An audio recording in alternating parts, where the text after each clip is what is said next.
All right, now we're going to go with section 1.4 types of economies. So there are four main types of economies that we're going to be looking at. So basically, because we have economic issues that we're trying to solve, right? Mainly, we're looking at what to produce, how do we produce things, and then who gets goods, right? So basically, we need to figure out what are we going to make, then we need to figure out how we're going to make it. And now that we made it, right? Who gets it? Who gets how much? Those questions, right? So we have these different economic systems that are going to kind of help us understand the different ways of thinking on who gets what. The first one that we have is the traditional type. It's a typical agricultural economy. Basically, what you produced is what you consumed, right? So it was the oldest type that we had. It was found in Asia, Africa, and South America. And the idea was that if you made corn, guess what you had for dinner that night? Corn, right? And you had a neighbor who lived way down the road, and he was making spinach, okay? And he was only eating spinach, and they only made enough to where they can consume it. So, we weren't having much economic development going on, right? We weren't able to establish a way to where, hey, if you do corn, I got spinach, can we trade to where we can both do it and maybe we can find somebody else to do something else? So that's not what was going on with the traditional type. The main thing with traditional is what you produced is what you consumed. Now, so since that really wasn't working out, right, but we still need to figure out, the who part on like who gets the goods, we have the command system.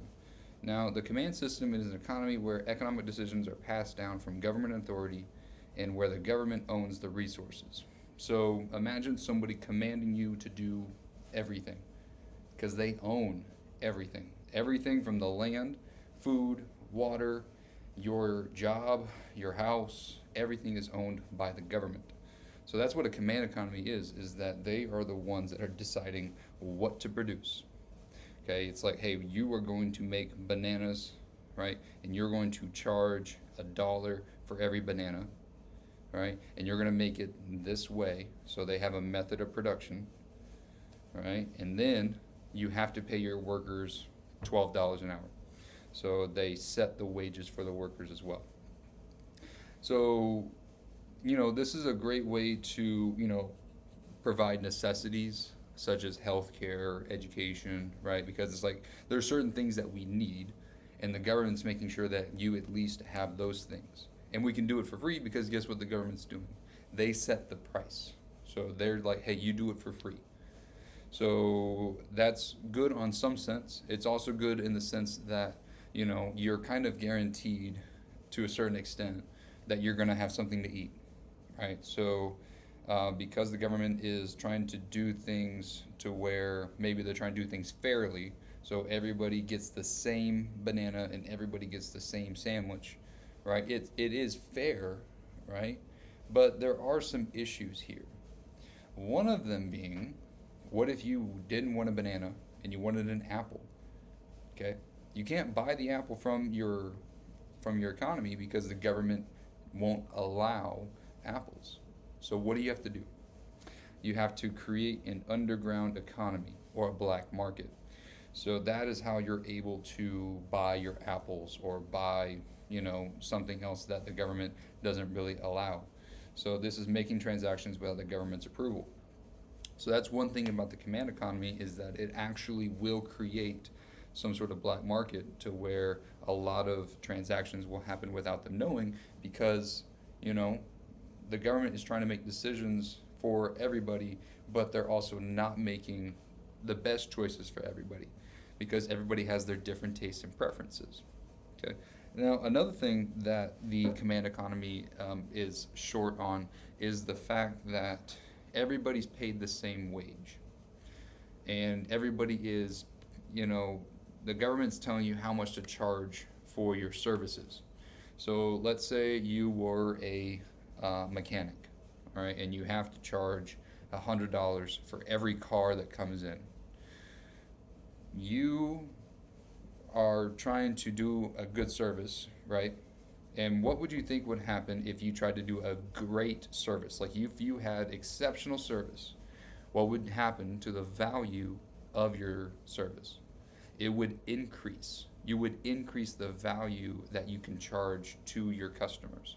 But can you do that with a command economy? No, right? If they say it's $100, you can't charge 200.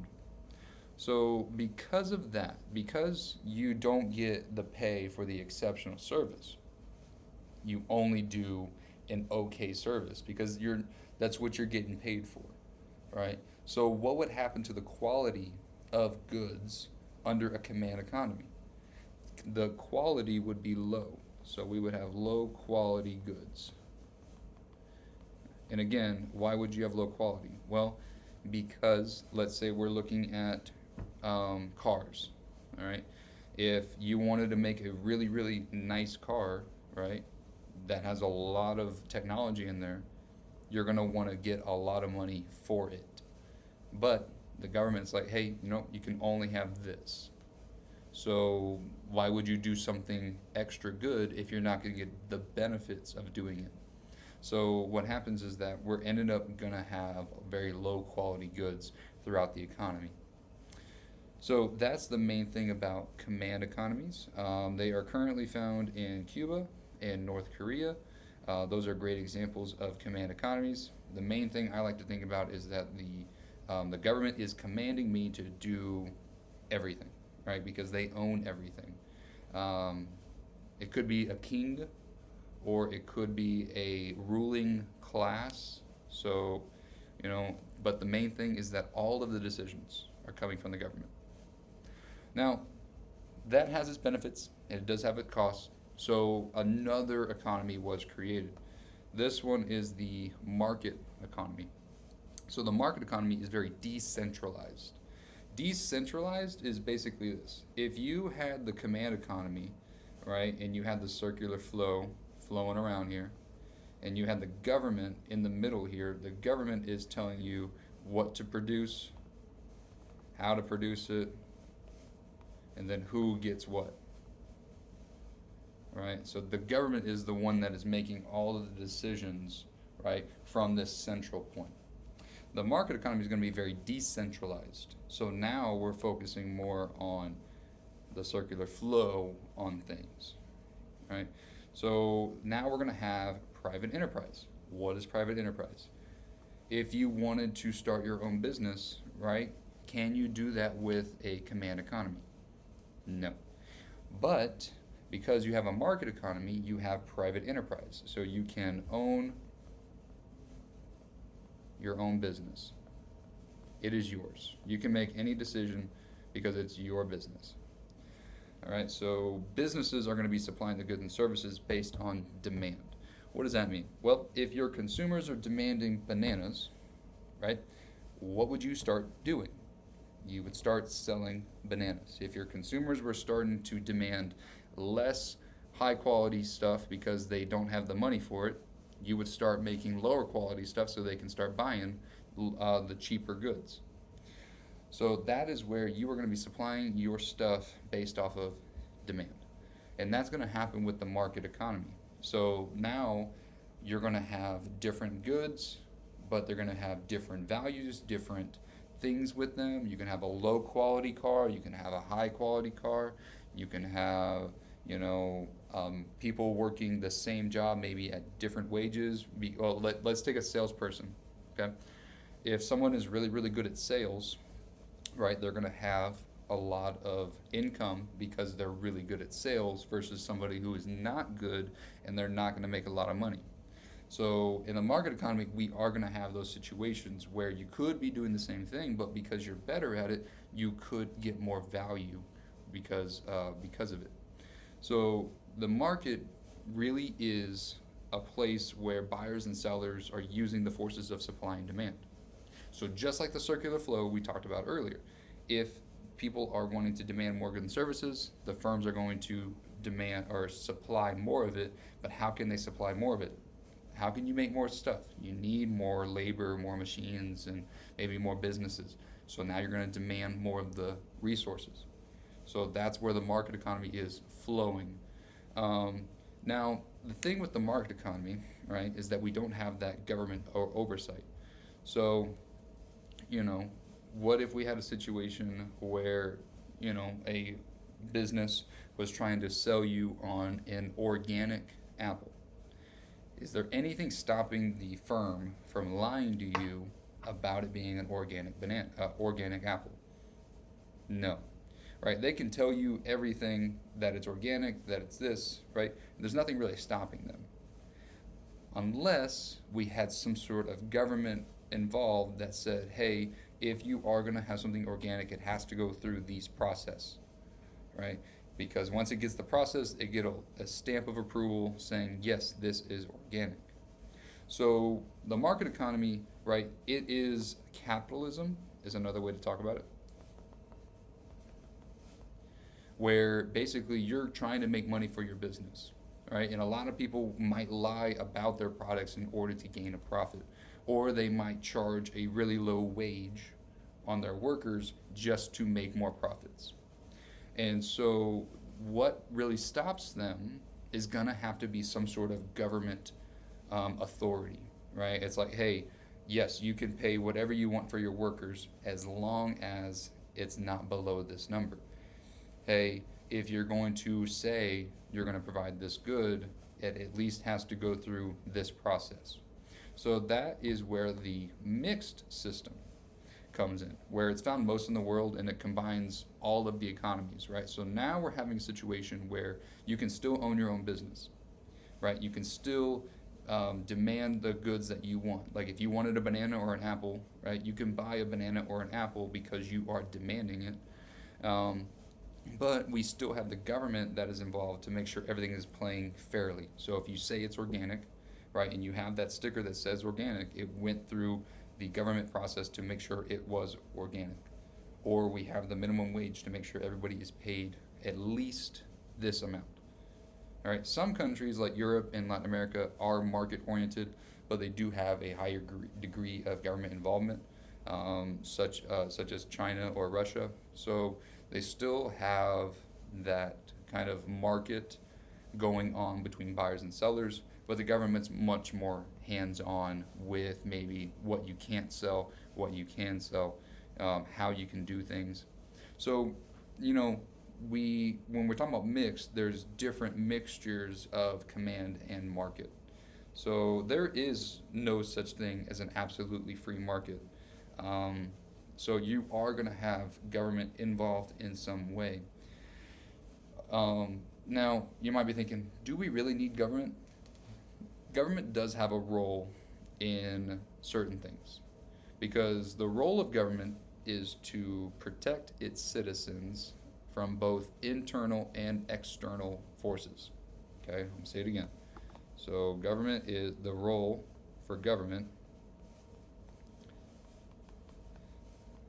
is to protect against internal and external threats. All right, so that's the general idea behind the role of government. So, for instance, if someone wanted to try and take your house from you, right, can they do that? No, because the government's going to be like, hey, because of this paper right here, it says that they own the house, you can't take it. So, the private property. If you had an idea and you got a patent for it and now you own that idea, nobody else can make it, right? Who is stopping somebody from stealing your idea? That would be the government who created the patent for you to make sure that nobody creates your idea. It is yours. Another thing is going to be enforcing contracts, preventing fraud, or collecting taxes. So that's where the government does get involved on certain things, and they kind of need to, just to make sure, again, everybody's playing fairly, such as the contracts or the fraud. So, there is no absolutely free market, but that is why we do have government involved. Some countries believe that, governments need to be more heavily involved, and that they have their different reasons for it. Maybe in that country they have a lot more fraud going on. Maybe they have a lot more issues with private property. So they would need a higher degree of control in those areas. So now that we know the different types of economies, we can now talk about the rise of globalization. So globalization, right? Now that we understand like how this country works, right, we can now look at other countries at the same time. And so globalization is the trend in which buying and selling in markets have increasingly crossed national borders. So now, right, you can buy coffee from, Mexico, or you can buy it from Peru. You can buy shoes from Italy. You can buy cars from Germany, right? You can buy all of these things because we have now expanded into other markets. So with that, we now have exports and imports. We've had them for a great while now, but because of the recent rise in just the use of technology, it's made buying foreign goods or domestic goods a lot easier. So, it's going to be a lot easier to get foreign goods. So exports are going to be the goods that a nation produces domestically and sells abroad. So exports are the things that are going out, right? So it's like it's exiting. So exports are exiting. So you make them here and they exit to go somewhere else. They are sold abroad, right? And then imports are the goods that are produced abroad and then brought in. So imports are brought in. I don't have a clever name for that one. Okay, but that's what imports are doing, is you're bringing them in. So so what we're trying to do here with the exports and imports is actually a really cool thing, right? Because now we're able to expand cultural, political, and economic connections through this international trade, right? You can experience the food from a different country. You can experience, different cultural things. Maybe you can understand politics from a different country because of globalization. There has been some pushback against globalization because of loss of jobs, loss of political sovereignty, and increased economic inequality. So when we're talking about loss of jobs, basically, if you're buying something from another country, right, you're not making it here. So we don't need you here. So if we're buying more imports, we don't need you here. So that is where we're going to have the loss of jobs with the globalization. Loss of or increased economic inequality, right? So there's going to be some countries that are better at making corn, so they're going to do it cheaper. So everybody buys corn from this one country, but not from another country. So now we're having this instance where we're having inequality with different countries just because of different sizes, right? And that could lead to some issues. So we'll talk more about globalization later on in the year, but that's the basic idea, is just the imports and the exports. So just keep that in the back of your mind. So that is the end of chapter 1. We're going to move on to chapter 2 in the next section. All right.